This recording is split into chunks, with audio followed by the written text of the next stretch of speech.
باعث خوشنودی و سرفرازی است که ما تاجیکان تاج بر سر به استقلالیت انرژتیکی نوئل گشته ایم.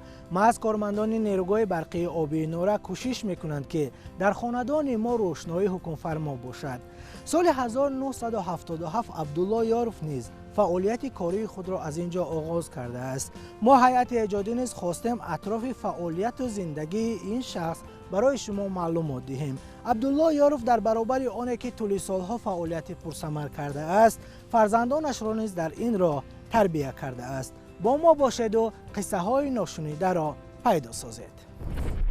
عبدالله یاروف 20 نوامبر سال 1952 در دهه چارتوت شهر نورک به دنیا آمده است. از ایام خردی خیلی کودک هوشیار و زیرک بود و میان برادرانش فرق میکرد. هر سخن پدر و برادرانش برایش به امثال صحیفه تاریخ بود. در سن 6 سالگی از پدر و مادر یتیم میماند و تربیت او را برادرش عبادالله به دوش خود میگیرد. همین طریق به تقدیر تن میدهد و میان محکم بسته رو به آموزش می آورد. نخست قدمهایش را به مکتب می گذارد و جهان دیگری را در می یابد. در آن زمانی که عبدالله یاروف در مکتب دیه تحصیل می کرد، ساختمان نیروگاه برقی آبی نورک نو آغاز گردیده بود. این هم پردازه همین که کشفیدید چه میگن همین کام بود سرمشه که نورک به گیس میشد میگفتن اینجا یک چخی گیس میشد گفته حیرانش میماندن. حسن بابیف در همان سال به تعلیم و تربیت مشغول بود و کوشش میکرد که خوانندگان دانش خوب بگیرند و آینده تاجیکستان را درخشان سازند. من 35 بودم و من عبدالله یاروف تو دانش خوب داشت. من گفتم تو دیرکتری گیس میشوی دانش خیلی. همه گفتم گذاشتم من فراموش کردم. 57 سال معلم کار کردم. ما یه روز گفت که معلم خیلی گفتیم دیرکتر گیس شدیم. گفتم حال با بلندتر میره بجگم نه. بچه دانشمند خوب داره. بچه الکه همیستیم که میبتایی معلوم است که کی میشود. سال 1970 ما مکتب میانه را ختم کرده برای حجت سپاری و انستیتوت پلیتکنیکی تاجیکستان دانشگاه تکنیکی تاجیکستان امروزه رهسپار شدیم و اون زمانی بود که ما دوشنبه رو هم ندیده بودیم و برای سپردن حجت با فاکولته ها متخصص ها خیلی اختصاص ها تیار می شوند شناس شدیم و چشم من در فاکولته انرژتیکا شعبه ستانسی های برقی نیروگاه های برقی افتاد و هرچند جوانم بودم نه مکتب ختم کرده گفتم آخه در نورک ما نیروگاه برقی بزرگ نورک ساخته است اوج ساختمان میرفت همان سالها بیا من حجت هایم را به همین فاکولته انرژتیکی با متخصصی نیروگاه های برقی آبی سپردم. همین طریق حجتهایش را سپارید و نام دانشجو را صاحب گشت. وقتی پرقیمتش را در آموزش صرف کرد و همیشه در سر اندیشه داشت. من باید نفری باشم که لااقل یک گوشه تاجیکستان را آباد کنم. همین طور هم شد. پس از ختم دانشگاه تکنیکی تاجیکستان به نام محمد آسمی به نیروگاه برقی آبی نورک آمد و نخست کارش را از برقچی عادی آغاز کرد. در نیروگاه کار کردن این یک دانشگاه دیگر است، یک علم آموزی دیگر است. من با دیپلم مهندس همچون برقچی رزریه پنجم به کار درآمدم و البته از نو گویا مهنت کرده خوانده در دوام 3 ماه به من وظیفه مهندس را سزاوار دانستند. به من در این نیروگاه در آزمایشگاه تکنیکی این را همچون معاینه نیروگاه ها میگویند، مازگ ستانسیه میگویند. همینجا کار درآمدم، منتیور، بعد انجینیر کلان، استوی کلان. امروز از سال 77 کار را در اینجا سر کردم. همچون اول الکتریک بعد انجینیر تا استوی کلان گروه اتوماتیک لابراتوریا کار کردم.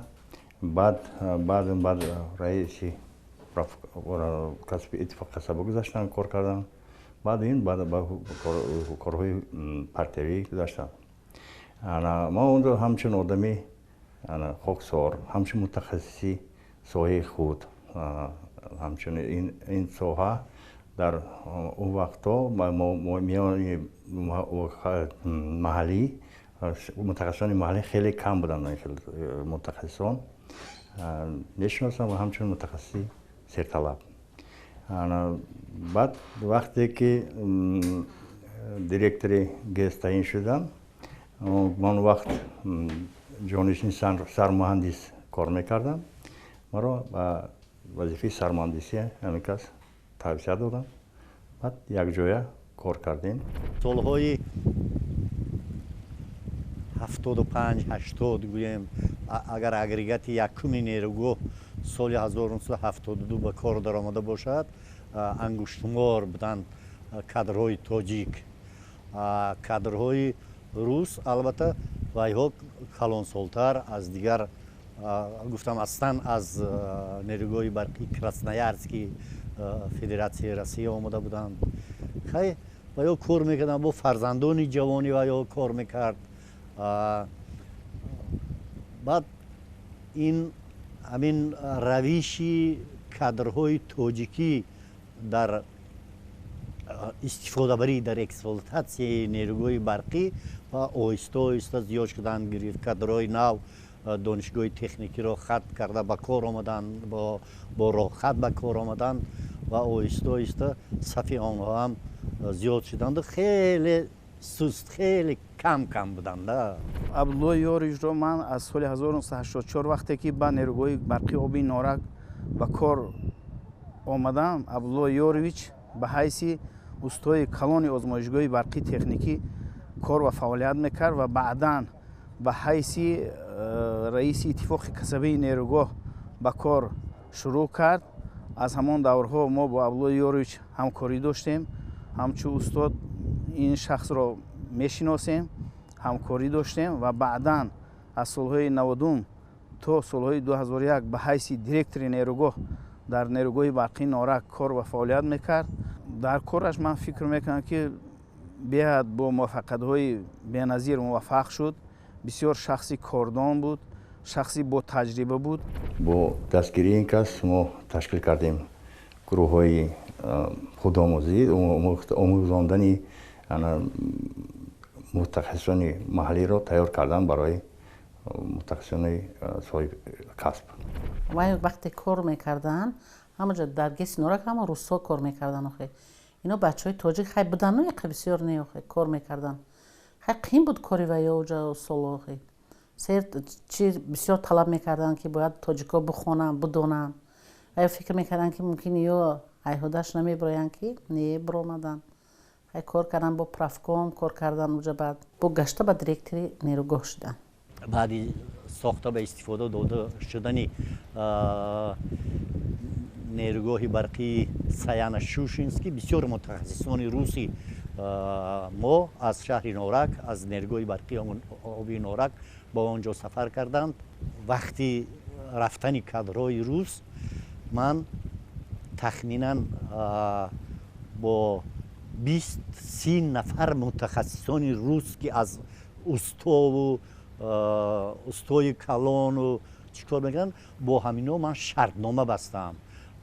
با وایها من مزد 3 کرته میدادم و با آنها با یک 25 کس 70-80 کس رو وابسته کردم. دوام 1 سال 3 برابر زیاد مزد دادم. دیگر علاج نداشتم که متخصصا یاد گیرن. بیاد امروز میبینیم که همه متخصصان تاجیک هم یگان چشمبندی نبود است. علم رو هم از خود کرده میتواند. مهندس همه شده میتواند. یگان جایی مشکلی ندارد. یک کمی مهنت کردن در کار، کمی هوس کردن، کمی کسب را دوست داشتن در کار. در سالهای 1990 کار کردن در نیروگاه بسا مشکل بود، ولی به همه این نگاه نکرده کوشش کرد که رسالت راهبریش را بجا آورد و آن قولی که نزد وجدانش داده بود عمل نمود. جوانان را تربیت کرد و کار را با متخصصان تاجیک براه ماند. محض در همین دوره کارنمایی‌های ترسون اولجبایف را به اینوبت گرفته، نیم پیکره او را با سفارش حکومت جمهوری تاجیکستان در نیروگاه برقی آبی نورک گذاشت. من نیم پیکره رو در دوشنبه در خودفوند فرمایش دادم. این نیم پیکره اساسش رو همین ممکن بود از شغل از بیتون کردن، لیکن ما یک کار عجایب کردیم همون دوره. ما یک سنگی که درازیش 3-4 متر باشد همین سنگ رو یافتیم و با ماشین‌های باربردار با کرز بار کردیم. این 17 تن وزن داشت. من این رو با دوشنبه انتقال داده در دوام 2-3 روز از براز که از وزن برداری ماشین تمغه کرز این یک چند برابر وزنیم بود. همین با بلندی 4 متر از سنگ یک لخت تیار کرده شده است. صحنه‌های تاریخی را عبدالله یاروف هرگز نمی‌تواند فراموش کند و یک سری سفره به پسرانش نقل می‌کند و از پیروانش امیدوار است که بهر آبادی تاجیکستان همیشه کمر می‌بندند. قهرمان برنامه ما صاحب 4 فرزند است، 2 پسر و 2 دختر. محض محیط اولیوی تاثیر رسانده است که 4 نفر میراث پدر را صاحب گشته امروز در ساحه انرژتیک کار می‌کنند. به خانه من مهمان‌ها تشریف می‌آمدند، متخصصان تشریف می‌آمدند، متخصصان از دیگر جمهوری‌ها از روسیه آمده.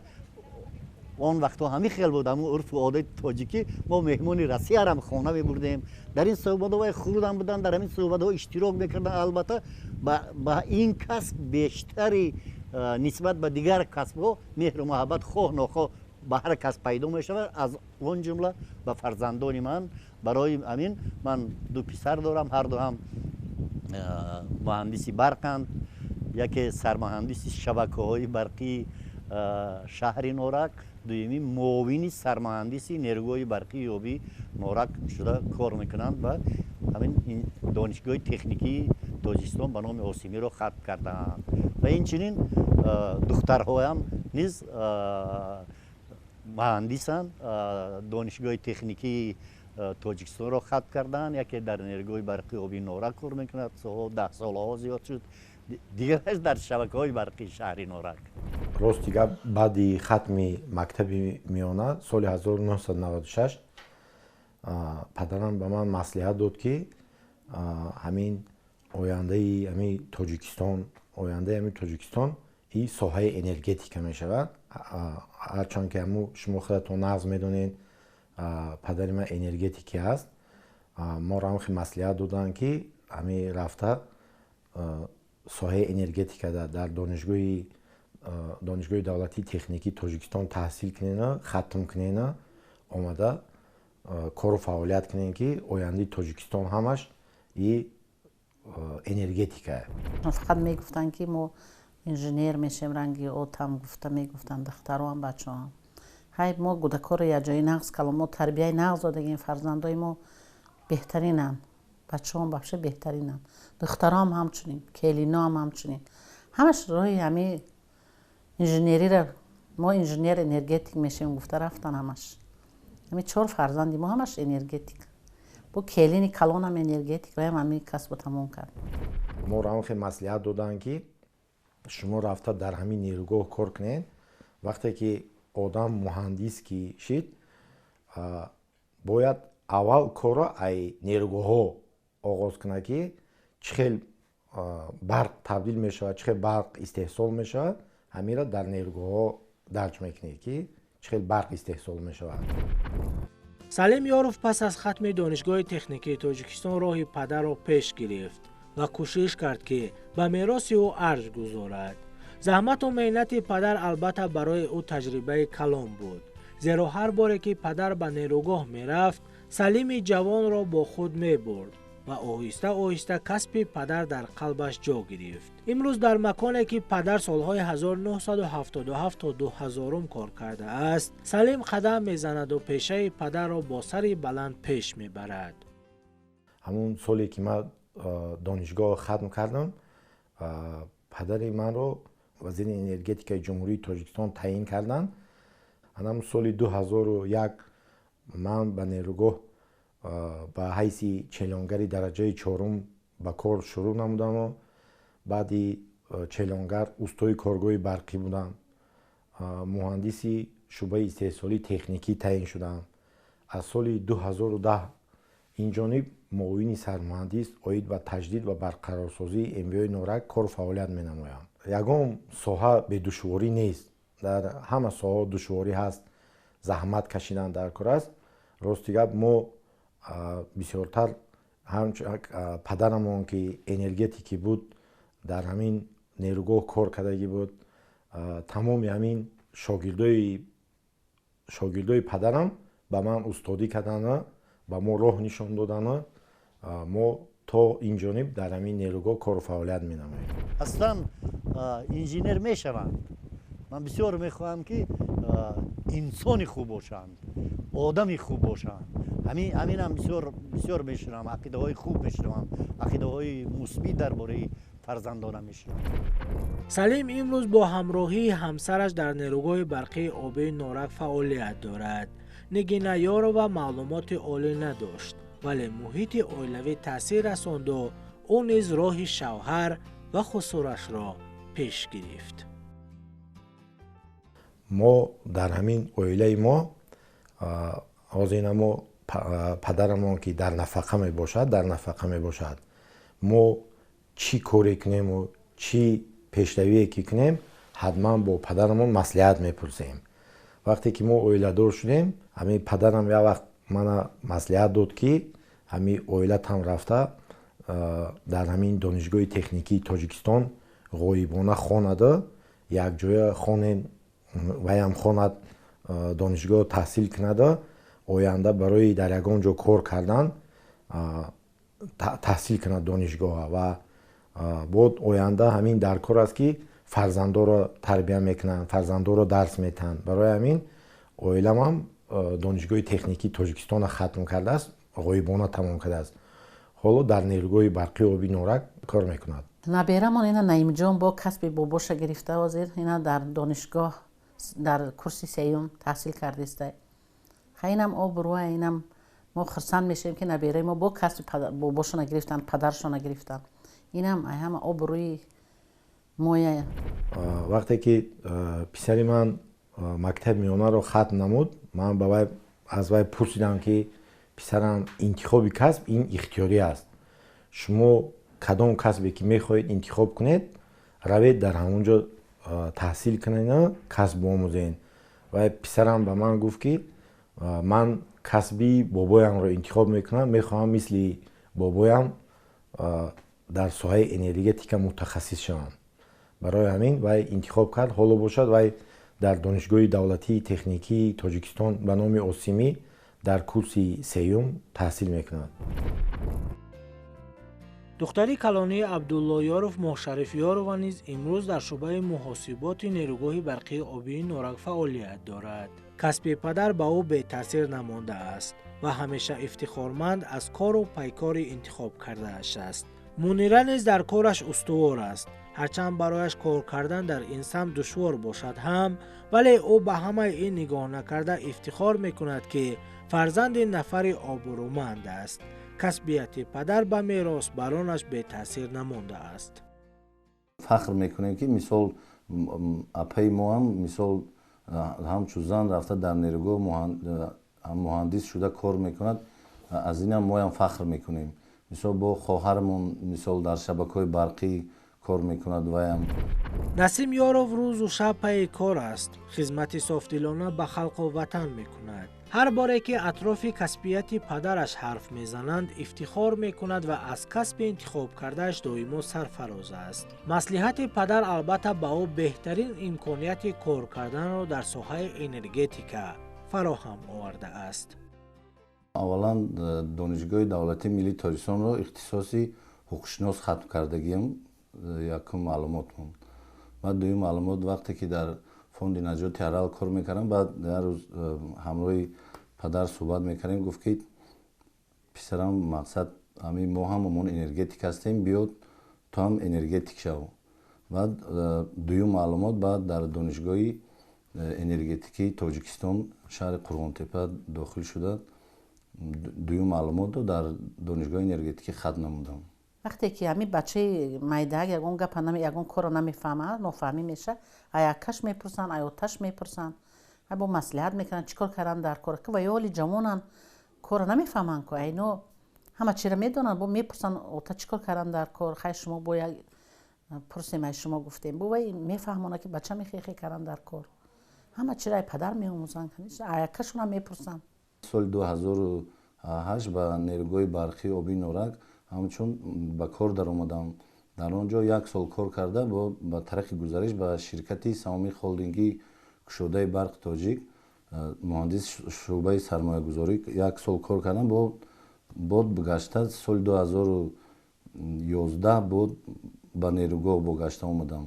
6 سال نوبتداری تالاری ماشین ها در نیروگاه برقی آبی نورک بعد به طور گزارش به شبکه‌های برق نورک و معاون دیرکتور اوید به فروش برق. سال 2017 به طور گزارش به شبکه‌های برقی نورک به حیث معاون دیرکتور شبکه‌های برقی شهر نورک اوید به فروش برق و این 3 ماه باز می شود که به وظیفه سرمهندسی شبکه‌های برقی شهر نورک تعیین شدم. این 3 ماه باز روزی در همین جانب در شبکه‌های برقی نورک همچون سرمهندس شبکه‌های برق شده کار میکنم. او بروی پدرشون قطعی کار میکنن در اونجا برای که پدرشون امیجا رفتگی امیجا رفتگی دیرکتور امی همه چی اول سرشدگی امیجا رفتگی فرزندای ما میخواهیم که خیلی رنگ پدرشون او بروی پدرشون بردارن سهمگزار باشن.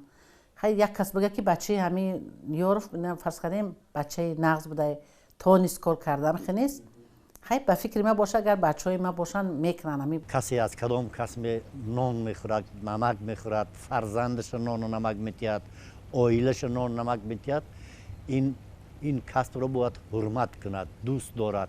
کسی همین ناشکری همین رو کرد این فایده نمیبیند در دیگر جان. این کارخانه هست که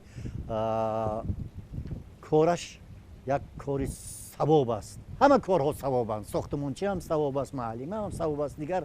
لیکن این کاری که خانه همه مردم رو گرم میکند، روشن میکند، خانه های مردم چراغان میکند. یک عجایب مهنت است. عجایب این مهنت برقچی یک نتیجه عجایبی دارد که خدا این آدم ها رو دوست می‌دارد اگر پاک وجدانانه کار کنند، کمی از روی انصاف کار کنند. عبدالله یاروف در طول فعالیت خود کارهای شایسته را انجام داده است. محض خدمت‌های نظررس او را به نوبت گرفته یک گوشه استخوان‌های مرکزی شهر نورک را به او بخشیده‌اند. باید بگوییم که از آغاز فعالیت تا امروز عبدالله یاروف همه آن تحفه‌های خاطروی، عکس‌ها، افتخارنامه و دیپلم و نشان دولتی را حفظ نموده در خانه استقامتیش آثارخانه و کتابخانه خرد تأسیس داده است. خودم یک خانه موزه کردم. خانه موزه کتابخانه یک جای در آنجا جمع‌آوری کرده شده است. حتی اما از دورهای جوانی هم میگم در کمسمال لنینی کار کردن من 2 تا افتخارنامه کمیته مرکزی سکه ویلکسم میگفتن داشتم که از مسکو داده بودن مرا. 2 تا این هم مکافاتی بلند بود. بعد البته مکافاتی اساسی این افتخارنامه های برقی توجیک گس نورک. بعد اینجا مسابقه های سوسیالیستی بود. اتفاقای کسب هم خیلی مسابقه های تشکیل میکردن. ضربدار مهنت کمونیستی و یا نشان داشتن مدرسین داشتن. همینا هست در موزه من همون سال 78 گرفتگی. آثارخانه را با همراهی همدیگر مصلحت کرده همین احساس کردیم که همین بچه‌ها نبیره‌ها پگه بینن که بابیشون چقدر اردنی شرف داره. با نبیره میبینن که میگن که خیلی بابای ما هم خیلی مهنت کردگی هم خیلی کار کردگی گفته. همین را احساس کردیم که همین آینده باباشون فراموش نکنن. همین دستاوردهایی که در آثارخانه پدر ما هست مثلا همش این مهنتی شبانه روزی اون کس می باشد که با مدال‌های اردن شرف، مدال جشن استقلالیت آرزو میکنه که ما هم میشده باشد که ما هم همین مکافات‌های همین دولتی و چیزا چی صاحبی شویم. برای همین کوشش میکنیم که کار کنیم و به دولت خود خدمت کنیم که ما هم صاحبی همین افتخارها شویم و همین اردنا و نامبرداری پدر باشیم. غازی من خودم یک خیلی وقت میستم فکر میکنم از کجا میباید در همین چی آدم که همین شناسنامه از همین کارمند عادی بودنش تا وزیر انرژتیکا همینا را در یک جا جمع داشته. امروز همه اینا در آثارخانه جای کرده شده است که این تاریخ است. عصرها سالها در تاریخ میماند که یکمین وزیر انرژتیکای جمهوری تاجیکستان یاروف بود. همین آثارخانه هم تاریخی است. همه همین اوردن و شهادتنامه‌هاشون و افتخارنامه‌هاشون و سفرهای خدمتی که با جناب عالی یک جای مسئله ساحه انرژتیکا در رفته بودن، همه همینا رسم‌ها و همه همین چیا در همینجا هست که آینده فرزندای ما، نبیرهای ما همین را تعریف میکنن که انا آثارخانه بابای ما وزیر انرژتیکا بود. این مرد خیرت هنوز هم مهنت را شرف می حسابد و برای بردمه تن و جانش باغ بنیاد می کند. از جمله 4 گرمخانه بر هوا را ساخته در آن نهال لیمو را شنانیده است. امروز ثمر مهنتش را جمع آوری می نماید. دست سخاوتمند و آبادکار همیشه قدرت دارد که کارهای شایسته را بهر خود و بهبودی روزگار دیگران صرف کند. امروز با همسر مهربانش دائما بند کار است و کوشش می نماید که نهالهای پرورش کردهش همیشه سرسبز و خرم باشد، به مثل شاگردان و فرزندان به کمال رسانیده‌اش. عبدالله یاروف از آغاز فعالیت تنها یک مقصد داشت که این هم باشد تربیت جوانان و فرزندان در ساحه انرژتیکا بود. او توانست که آنها را تربیت سازد و نفران را به وای رساند که آنها نامبردار پدر خویش باشند. عبدالله یاروف با زحمت و تلاش های زیاد در این سمت صاحب دیپلم و افتخارنامه و حتی اردن شرف گشته است. باید یادآور شویم که او از برقچی عادی سر کرد و تا به وزیر انرژتیکا نایل شد. این بود برنامه میراث. تا لحظه دیدار خیر.